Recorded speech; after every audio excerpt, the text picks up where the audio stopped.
When your items come at the right timing, Sand becomes the hero that decides fights instantly. When they are late, you basically become a melee creep with a style. Sand is a time-based offlaner. His entire game plan revolves around hitting the right items at the right moment. If those timings are late or out of order, the hero falls off instantly. So let's break down exactly what you should buy early game, mid game, and late game in a clean, simple structure that works every match.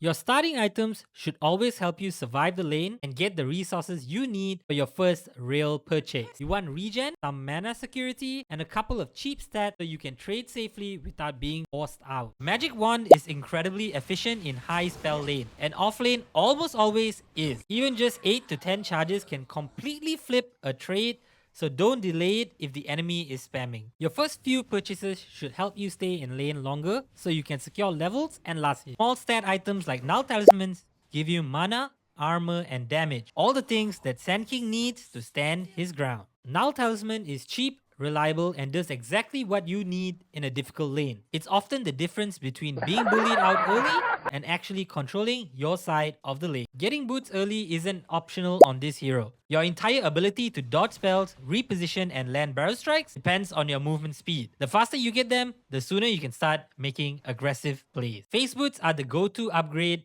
because the armor helps you trade hits and the active lets you actually close the gap when you see an opportunity. Sand King's stun range is short. You need the movement to make it work.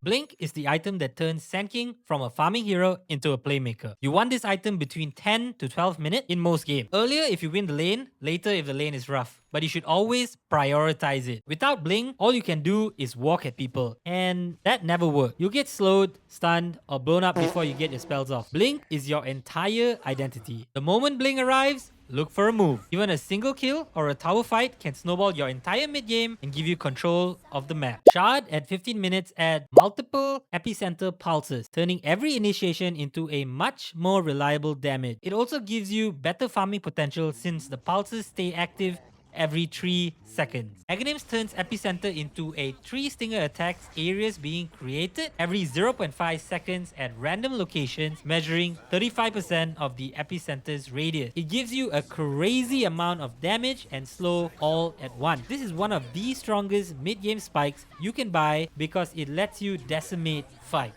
If the enemy lineup has silences, stuns, or burst damage that keeps interrupting you, BKB becomes a must buy. It's what allows Sand King to stay alive after jumping in with his epicenter. Once you have BKB, every initiation becomes much more reliable. You can burrow in safely, channel epicenter without being stopped, and get your full impact. Pipe is mandatory when you're against heavy magic damage, especially mid-game nukers. It lets you actually survive long enough to contribute. Lotus Orb is the answer to single target disabled. If the enemy relies on Orchid, Hex, or Duel, or any focused initiation, Lotus turns their play back on them. Crimson shines against right-click carries, illusion heroes, or anyone who wants long, extended fights.